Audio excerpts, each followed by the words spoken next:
Bạn có biết rằng khổ đau trong cuộc sống không phải vì bạn có quá ít, mà vì bạn bị mắc kẹt giữa hai cực đoan.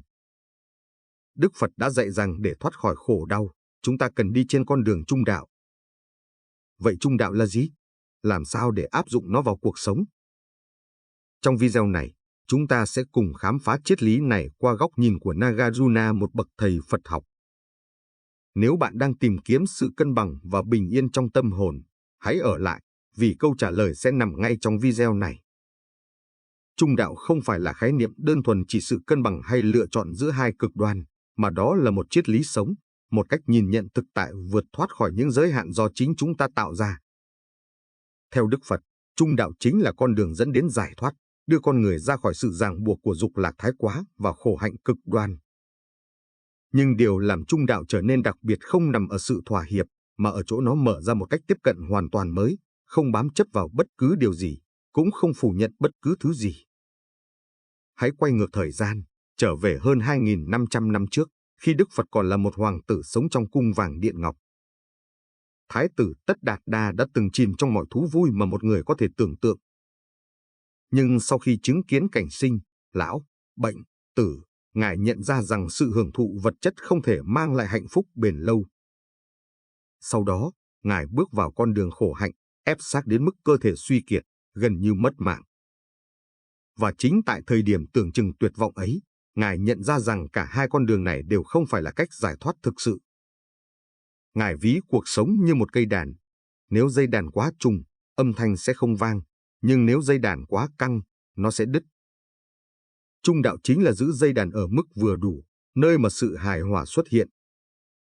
Đây không chỉ là bài học về cân bằng mà còn là lời nhắc nhở rằng chúng ta cần sống với sự tỉnh thức, biết nhìn nhận và vượt qua những khuynh hướng cực đoan trong tâm trí mình. Khi nói về trung đạo, chúng ta không thể không nhắc đến Nagarjuna, nhà triết học lỗi lạc được tôn xưng là Đức Phật thứ hai. Nagarjuna đã làm sáng tỏ và nâng trung đạo lên thành một triết lý sâu sắc về thực tại. Theo ông, mọi sự vật và hiện tượng trong đời sống đều không có bản chất độc lập. Nghĩa là không có thứ gì tồn tại tự thân mà không dựa vào các điều kiện khác. Hãy hình dung một trái táo trên tay bạn, dường như đó là một thứ rất cụ thể, rất thật. Nhưng nếu nhìn sâu hơn, bạn sẽ thấy rằng trái táo ấy không thể tồn tại nếu không có cây trồng ra nó. Không có mặt trời chiếu sáng, không có mưa nuôi dưỡng, và cũng không có đôi mắt bạn đang nhìn hay tâm trí bạn đặt tên cho nó. Trái táo, xét cho cùng, chỉ là kết quả của vô số yếu tố tương tác mà thành. Nagarjuna gọi đây là nguyên lý duyên khởi, mọi thứ đều phụ thuộc lẫn nhau, không có gì tồn tại độc lập. Và từ đây, ông giải thích rằng trung đạo không chỉ là con đường cân bằng giữa hai thái cực mà còn là cách để nhìn nhận sự thật tối thượng, mọi thứ đều rỗng không về bản chất. Vậy làm thế nào để trung đạo không chỉ là một khái niệm triết học mà trở thành kim chỉ nam trong đời sống hàng ngày?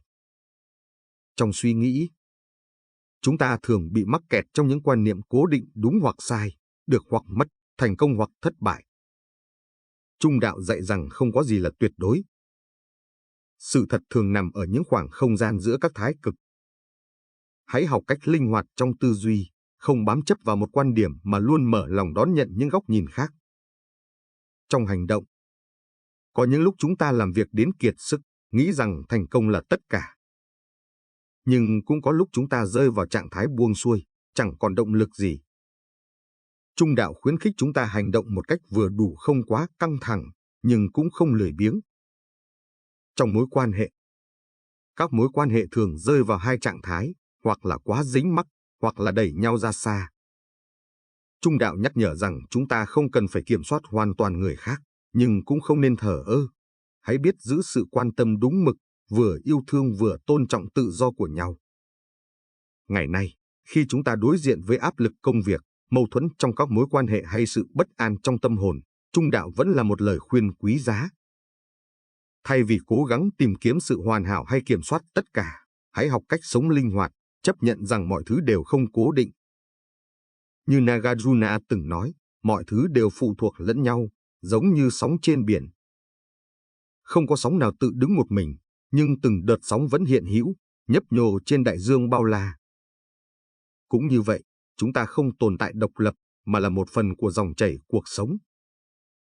Hiểu được điều này, chúng ta sẽ bớt đi sự cố chấp, bớt đi khổ đau và mở ra cho mình một cuộc sống tự tại, an lạc hơn. Trung đạo không phải là con đường dễ dàng, nhưng chính sự tỉnh thức và thấu hiểu mà nó mang lại sẽ giúp bạn vượt qua mọi cực đoan, sống một cuộc đời ý nghĩa, trọn vẹn. Trong triết học Phật giáo, Nagarjuna đã để lại một di sản quan trọng với khái niệm hai sự thật tương đối, tục đế, và sự thật tuyệt đối, chân đế. Đây không chỉ là công cụ để hiểu rõ hơn về trung đạo, mà còn là chìa khóa để vượt qua những giới hạn của tư duy nhị nguyên đúng sai, có không, được mất. Sự thật tương đối cái nhìn về thực tại qua lăng kính thường ngày.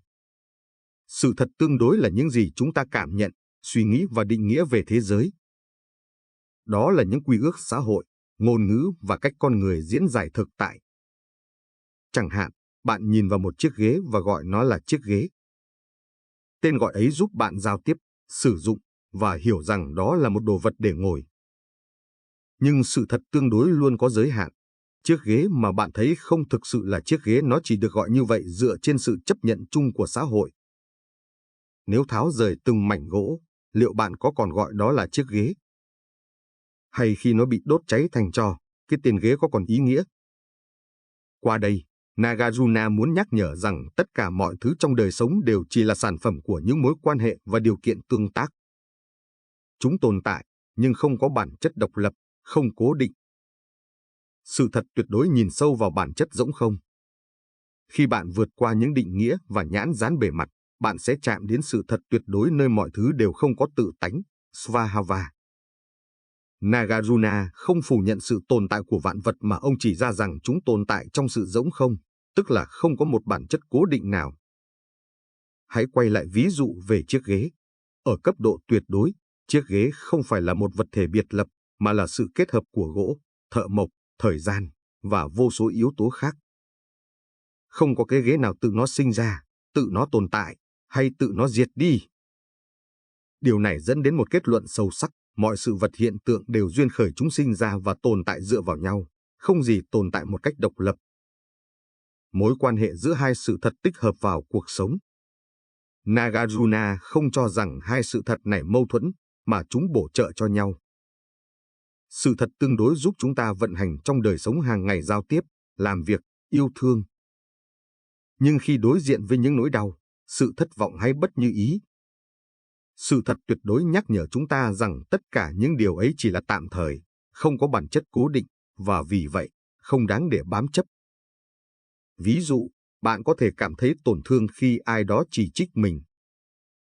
Ở cấp độ tương đối, lời nói ấy có vẻ thật, và bạn cảm nhận nó qua cảm xúc. Nhưng khi nhìn bằng con mắt của sự thật tuyệt đối, bạn sẽ thấy rằng lời nói đó chỉ là âm thanh. Chỉ là kết quả của một tâm thức khác, và không có bất cứ điều gì là vĩnh viễn trong cảm xúc của bạn. Hai sự thật và trung đạo. Trung đạo chính là sự hòa hợp giữa hai sự thật. Chúng ta không phủ nhận thế giới hiện tượng, tục đế, nhưng cũng không chấp vào nó là thật. Đồng thời, chúng ta hiểu rằng bản chất rỗng không, chân đế, không phải là sự hư vô, mà là cơ sở để mọi thứ có thể hiện hữu và vận động. Hãy tưởng tượng bạn đang bước đi trên một cây cầu treo. Tục đế là sợi dây căng hai đầu cây cầu, giúp bạn giữ vững mỗi bước đi. Chân đế là bầu trời rộng lớn xung quanh, nơi mọi thứ dường như vô tận. Trung đạo chính là con đường bạn đi không rời bỏ cây cầu, nhưng cũng không bám chặt vào nó, để bạn có thể bước qua một cách nhẹ nhàng, tự tại. Ứng dụng hai sự thật vào đời sống hiện đại. Thấu hiểu bản chất của vấn đề. Khi gặp một khó khăn, hãy thử nhìn nó ở cả hai cấp độ. Ở sự thật tương đối, bạn có thể phân tích nguyên nhân và cách giải quyết. Nhưng ở sự thật tuyệt đối, bạn nhận ra rằng khó khăn ấy chỉ là một giai đoạn tạm thời, không đáng để bạn đau khổ mãi. Tự do khỏi những ràng buộc tâm lý. Những cảm xúc như giận dữ, lo âu hay ghen tị, khi được nhìn dưới lăng kính của chân đế, sẽ mất đi sức mạnh chi phối bạn. Chúng không phải là bạn, mà chỉ là những hiện tượng tâm lý khởi lên rồi tan biến. Sống tự tại. Hiểu được hai sự thật, bạn sẽ không còn bị cuốn vào những tranh đấu vô ích. Bạn biết cách sống hết lòng trong hiện tại, nhưng không bám chấp vào kết quả. Như Nagarjuna đã viết, khi sự thật tuyệt đối được hiểu rõ, sự thật tương đối trở nên minh bạch. Khi hai sự thật được hòa hợp, con đường trung đạo sẽ sáng tỏ. Những lời dạy này không chỉ là ánh sáng dẫn lối trên con đường tu học, mà còn là kim chỉ nam để bạn sống một cuộc đời trọn vẹn, an lạc trong mọi hoàn cảnh. Hiểu rõ về trung đạo và hai sự thật là một chuyện, nhưng làm thế nào để ứng dụng chúng vào đời sống hàng ngày? Đây là điều mà mỗi người cần chiêm nghiệm và thực hành để thấy rõ lợi ích từ những lời dạy sâu sắc của Phật giáo. Trung đạo không phải là một triết lý cao siêu, mà là cách sống đơn giản, nhẹ nhàng và hiệu quả. Đó là cách bạn chọn sống sao cho cân bằng giữa công việc và nghỉ ngơi, giữa mơ ước và thực tế, giữa những đòi hỏi bên ngoài và sự bình yên bên trong. 1. Sống với cái nhìn hai chiều duyên khởi và vô thường. Hãy bắt đầu từ cách nhìn nhận các vấn đề trong cuộc sống. Khi đối diện với một khó khăn, bạn nên tự hỏi: đây là vấn đề gì? Nó có thực sự nghiêm trọng như tôi nghĩ không? Cái tôi đang buồn bực có thật sự cố định, hay nó chỉ là một tâm trạng thoáng qua? Ví dụ, khi bạn bị ai đó xúc phạm, cảm giác tổn thương lập tức nổi lên.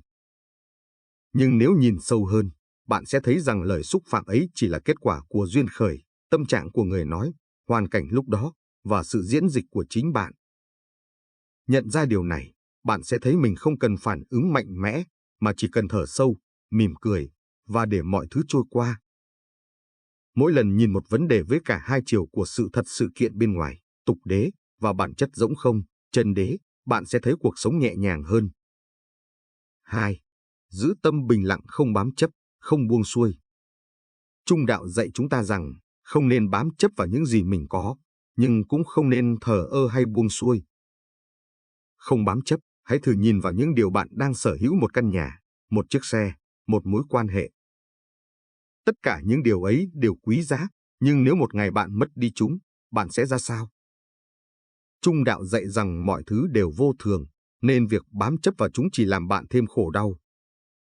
Không buông xuôi, ngược lại, trung đạo không khuyến khích bạn buông xuôi hay sống vô trách nhiệm.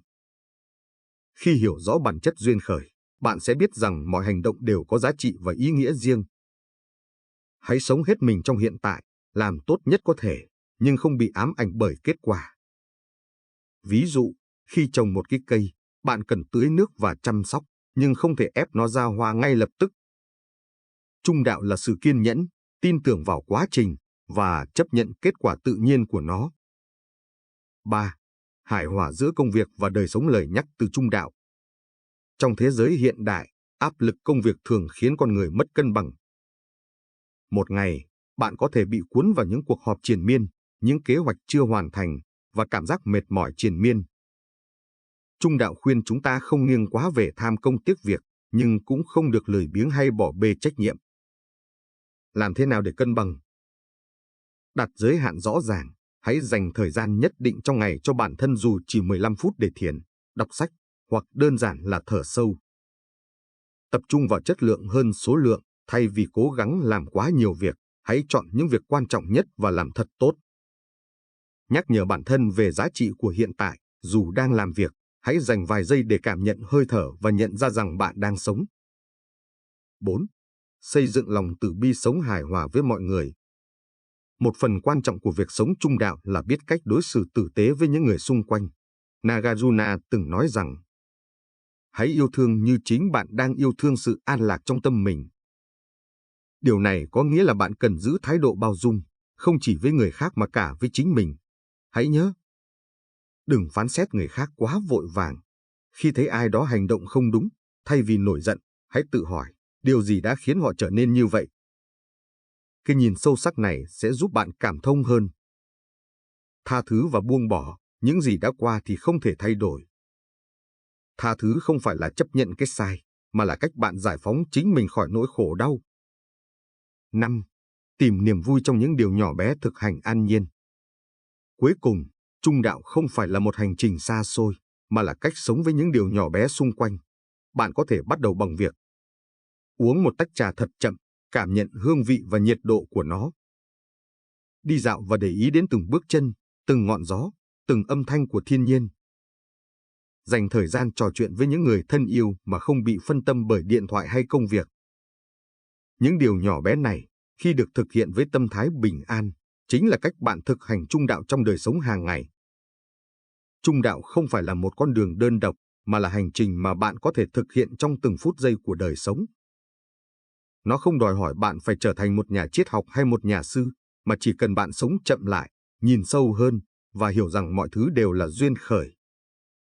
Khi bạn thực hành trung đạo, bạn sẽ nhận ra rằng sự an nhiên không nằm ở bên ngoài, mà nằm ngay trong chính tâm mình. Và chính bạn, chứ không phải ai khác, là người có thể mang đến sự bình yên đó. Trung đạo là một bài học không dành riêng cho bất kỳ ai, mà là dành cho tất cả chúng ta.